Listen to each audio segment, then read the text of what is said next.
Hello students, welcome to IAS by Heart. Welcome to today's comprehensive editorial analysis. In analysis, we have only the editorial page. The open-end page is covered by the ground zero report. So I'll tell you the gist of all the articles. Let's dive into today's session. First one sero survey template for the whole of India. இந்த article என்ன சொல்லியிருக்காங்கன்னா, zero survey எவ்வளோக்கு எவ்வளோ important அப்படிங்கிறத சொல்லியிருக்காங்க.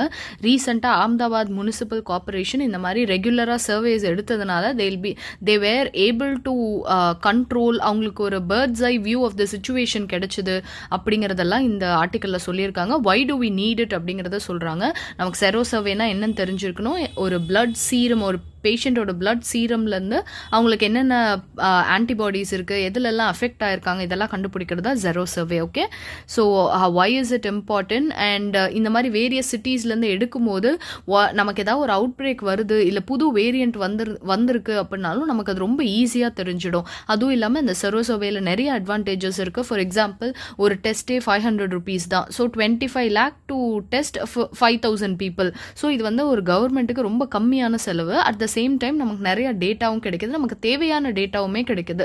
So இந்த evidence வச்சுட்டு புதுசாக அவங்க ஏதாவது எஃபெக்ட் ஆகுறாங்க, பாப்புலேஷனுக்கு ஏதாவது புது த்ரெட்ஸ் வருது, ஆல்ரெடி இந்த கோவிட் லெவலில் என்னென்ன வேரியன்ஸ் இருக்குது, ஏதாவது ஆன்டிபாடிஸ் கிரியேட் ஆயிருக்கா, ஒரு பர்டிகுலர் பாப்புலேஷன் மட்டும் ஆன்டிபாடி ஹெவியாக ப்ரொடியூஸ் பண்ணியிருக்காங்கன்னா அது நமக்கு தெரிய வரும். இந்த மாதிரி நிறைய அட்வான்டேஜஸ் இதில் இருக்குது. So it is very needed அப்படிங்கிறத சொல்கிறாங்க. Okay, moving on to the next article. So இந்த ஆர்டிக்கலில் நீங்கள் வந்து ஹைலைட்டட் போர்ஷன்ஸ் மட்டும் படித்தா போதும் as with regarding to the first article. Moving on to the second article, the Ganga's message.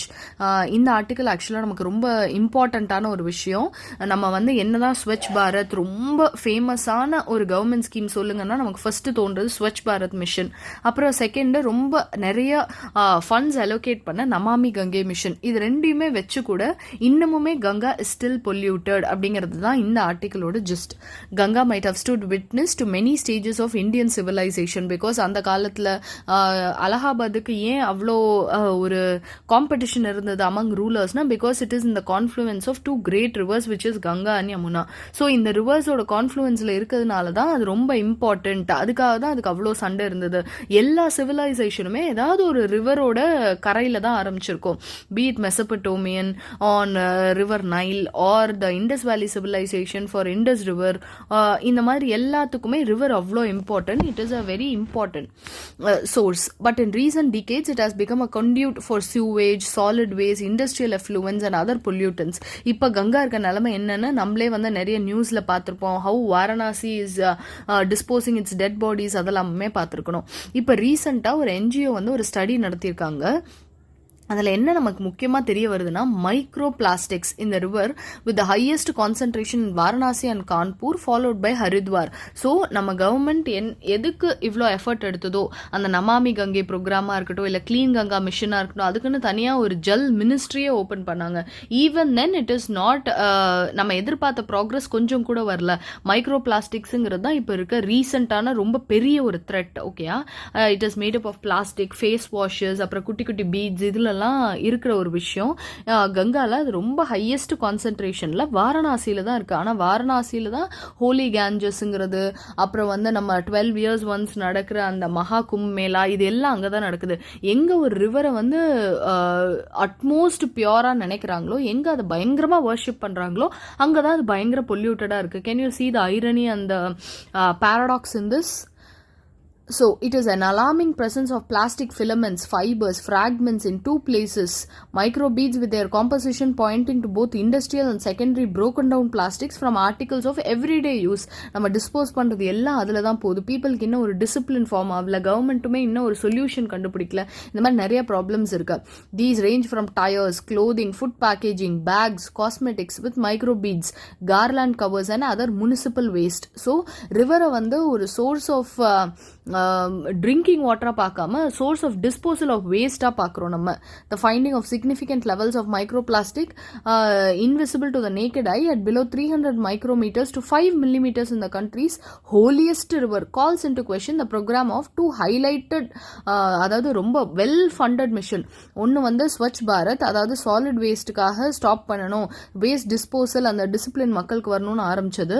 இன்னொன்று Namami Gange for the river pollution. இது ரெண்டுமே அப்போ சக்சீட் ஆக ஆகலையா, கவர்மெண்டோட 2 ஃபிளாக்ஷிப் ஸ்கீம்ஸுமே அப்போ வேஸ்டா அப்படிங்கிறத கேட்குறாங்க. Official data indicate that 97 Ganga towns may be discharging about 750 million liters of sewage into the river per day. So 750 million liters of sewage na அந்த ரிவர் தானா விட்டா கூட கொஞ்ச நாள் அதை பொல்யூட் பண்ணாம விட்டா கூட அதுவே ரீவேம்ப் ஆகும். ஆனா அதையும் விடாம டெய்லி இவ்வளோ சூவேஜ் இதில் நம்ம தள்ளிட்டு இருக்கோம். அப்போ வந்து இது எப்படி சரியாகும் அப்படிங்கிறத கேட்குறாங்க. Microplastics recorded in recent time is the remotest of place. அதாவது mount எவரெஸ்ட்ல we can see microplastic. The world's deepest trench, Mariana Trench, அங்க பார்க்க முடியுது. Arctic snow, Iceland glaciers, Pyrenees, depth of Mariana Trench, இந்த எல்லா இடத்துலையுமே plastic which takes years to decade can be found.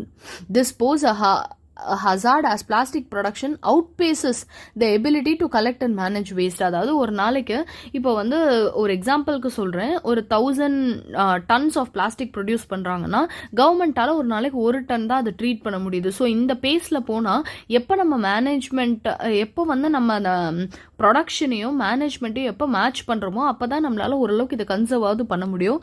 So இப்போ நம்ம போகிற பேஸ் வந்து சுத்தமாக பத்தாது அப்படிங்கிறதையும் சொல்கிறாங்க.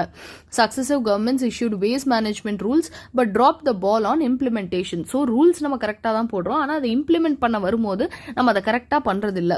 Cities have failed to implement existing rules as well as solid waste management rules on ending single-use plastics, waste segregation, recycling labels, packaging, extended producer responsibility. For example, இப்போ ஏதாவது ஒரு காஸ்மெட்டிக்ஸ் எடுத்துக்கிறீங்க அப்படின்னா இது யூஸ் பண்ணி முடிச்சுட்டு இது தீர்ந்ததும் திரும்ப நீங்கள் எங்ககிட்டயே வந்து ஒரு 10 பாட்டில் கொடுத்தீங்கன்னா உங்களுக்கு நான் ஒரு ஃப்ரெஷ் பாட்டில் தருவோம். அந்த மாதிரி பைபேக் பாலிசிஸ், அப்புறம் வந்து ப்ரொடியூசர் ஹேஸ் த லயபிலிட்டி. ஒரு டிவி இருக்குது, அந்த டிவி உடஞ்சிருச்சுன்னா it has to be dispose properly. எப்படி அந்த எலக்ட்ரானிக் குட்ஸை நம்ம டிஸ்போஸ் பண்ணணுமோ அதுக்கேற்ற மாதிரி ரூல்ஸை ஃபாலோ பண்ணி ப்ராப்பராக நம்ம டிஸ்போஸ் பண்ணணும் அப்படின்ற அந்த விஷயம் எல்லாத்தையுமே வந்து it has to be done by the producer. அந்த லயபிலிட்டியோ இல்லை பர்சனல் டிசிப்ளின், தானாகவே மக்களுக்கு இல்லை நம்ம ரோட்டில் குப்பை போடக்கூடாது, இல்லை ஒரு ரிவரை நம்ம பொல்யூட் பண்ணக்கூடாது அப்படிங்கிற எஜுகேஷனையுமே நம்ம தரணும். இது ரெண்டுமே தவறிட்டோம். Growing plastic waste will far exceed the capacity of the governments to manage it, given that recycling has its limits.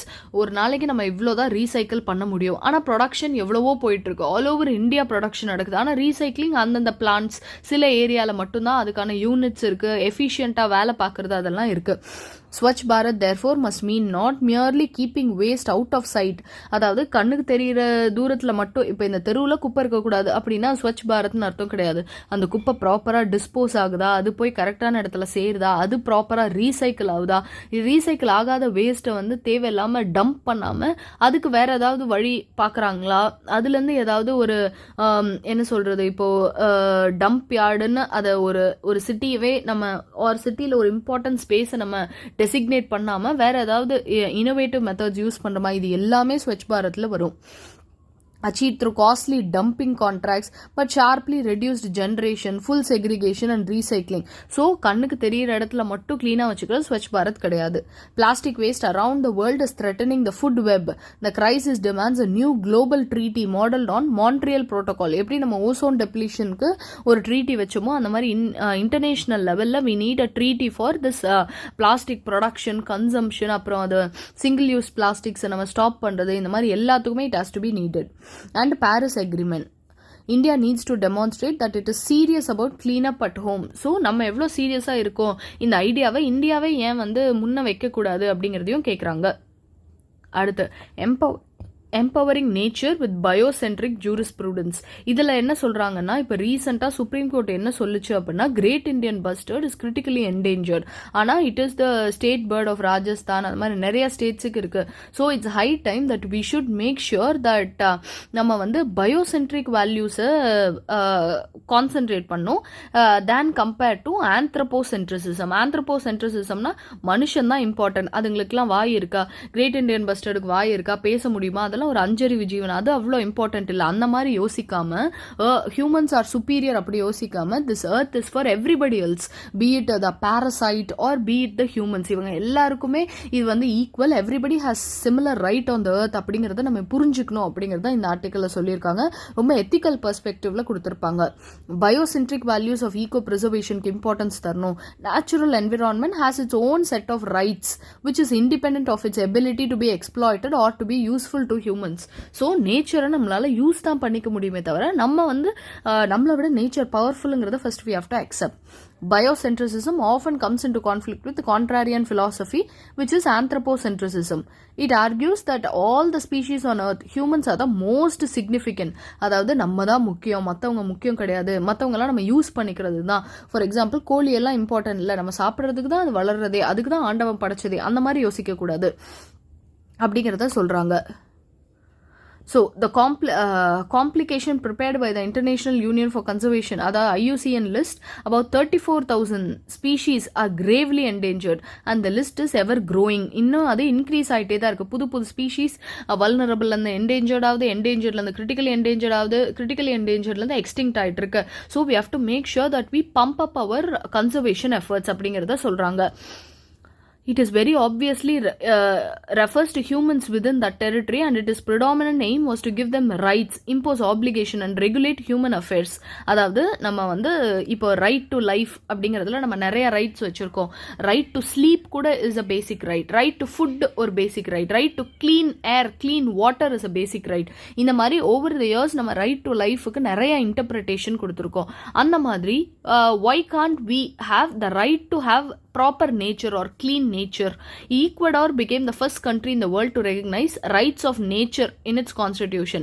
Bolivia has also joined. அந்த மாதிரி மனுஷனுக்கும் ரைட்ஸ் கொடுத்து நேச்சருக்கும் ரைட்ஸ் இருக்கு. எப்படி நம்ம வந்து கங்கா ரிவர் யமுனா ரிவர் வந்து தே ஆர் பர்சன்னு சொல்லி every person has their own rights நம்ம மாற்றணுமோ, அந்த மாதிரி நம்ம ஏன் பண்ணக்கூடாது அப்படிங்கிறத கேட்குறாங்க. City of Pittsburgh, Pennsylvania became the first major municipalities to recognize rights of nature. Nature has its own right and every person has right to nature. இப்போ யாராவது ஒருத்தவங்க ஒரு காட்டை அழிச்சிட்டு அங்கே ஒரு இண்டஸ்ட்ரி கட்டுறாங்கன்னா அவர் right to nature has been violated அப்படியும் சொல்லலாம், nature's rights has been violated அப்படியும் சொல்லலாம். These laws empower people in a community to step in to shoes of a mountain, stream or a forest ecosystem and advocate for the rights of those local communities. These laws, like the constitution of the countries they are part of, still work in progress. Principle of coexistence is a shot in the arm for nature's conservation. அதாவது அது ஒரு பூஸ்டாக இருக்குது அப்படிங்கிறது சொல்கிறாங்க. So principal of coexistence தான் நம்ம எப்போவுமே follow பண்ணுமே தவிர human being is the superior one, அவனுக்கு சர்வ் பண்ணுறதுக்கு தான் எல்லாமே இருக்குது, அந்த மாதிரி ஒரு மென்டாலிட்டியை நம்ம விட்டுறணும். அதுக்கு புது டேர்ம்ஸ் சொல்லியிருக்காங்க, இதை நம்ம மெயின்ஸ் ஆன்சரில் கோட் பண்ணலாம். பயோசென்ட்ரிசிசம் ஒன்று, ஆந்த்ரோபோசென்ட்ரிசிசம் ஒன்று. Okay, so that's all with regarding to this article. Let's move on to the next article. Brexit was never going to be easy and it should not compromise the Good Friday Agreement. Good Friday Agreement அப்படிங்கிறது ஒன்றும் இல்லை, இது வந்து அப்போ அந்த காலத்தில் 1998ல Good Friday Agreement was signed between the two Irelands. இப்போ நீங்கள் பிரிட்டிஷ் எடுத்துக்கிட்டீங்கன்னு வைங்களேன், அதில் வந்து யூகேன்னு ஒரு ஐலாண்ட் இருக்கும், இன்னொன்று பக்கத்துலேயே அயர்லாண்ட்னு இருக்கும். அதில் Northern Ireland is part of United Kingdom. ஓகேயா, இது ரெண்டும் சேர்ந்து பார்ட் ஆஃப் யுனைடெட் கிங்டம், இது ரிபப்ளிக் ஆஃப் அயர்லாண்ட். நீங்கள் மேப் பார்த்தீங்கன்னா உங்களுக்கு இன்னும் தெளிவாக புரியும். Wait, let me share my screen. So as you can see in this map, Northern Ireland is part of United Kingdom. United Kingdomல இங்கிலாண்டுங்கிறது ஒரு பார்ட், ஸ்காட்லாண்ட் இருக்குது, Wales இருக்குது, இந்த மாதிரி நிறைய இருக்குது. கீழே இந்த நார்தர்ன் அயர்லாண்டு கீழே இந்த டுப்ளின் அயர்லாண்ட் எழுதி இருக்கு இல்லையா, இது வந்து it is part of Republic of Ireland. Okay, Northern Ireland is part of United Kingdom. இது தெரிஞ்சாதான் உங்களால் இந்த ப்ராப்ளம் புரிஞ்சுக்க முடியும். இதில் என்ன ப்ராப்ளம்னா, when United Kingdom opted to come out of European union, அதுதான் பிரெக்சிட்னு சொல்லுவோம், Britain exit, Brexit. Okay, so அவங்க வரும்போது what northern Ireland people wanted was they wanted to remain in European Union. They didn't want to go. ஆனால் they are part of United Kingdom. So what British did was, சரி okay, எங்களுக்குள்ள வர goods எல்லாம் நீங்கள் வந்து அயர்லாண்ட்லேருந்து யூகேக்கு வர்ற goods எல்லாம் நாங்கள் கஸ்டம்ஸ் வச்சுக்கிறோம், ஆனால் நார்தர்ன் அயர்லாண்டுக்கும் ரிபப்ளிக் ஆஃப் அயர்லாண்டுக்கும் இருக்கிறதுக்கு நீங்கள் கஸ்டம்ஸ் வச்சுக்க தேவையில்லை. So that everybody wins. உங்களுக்கு வேணுங்கிறதும் நடக்கும், எங்களுக்கு வேணுங்கிறதும் நடக்கும். இப்போ இருந்து ஏதாவது ப்ராடக்ட்ஸ் போகணும்னா it can come to Republic of Ireland and then go to Northern Ireland. ஆனால் நார்தர்ன் அயர்லாந்து எந்த ப்ராடக்ட்ஸ் வந்தாலும் it will have a check or customs check அப்படிங்கிறது தான் சொல்லியிருந்தாங்க.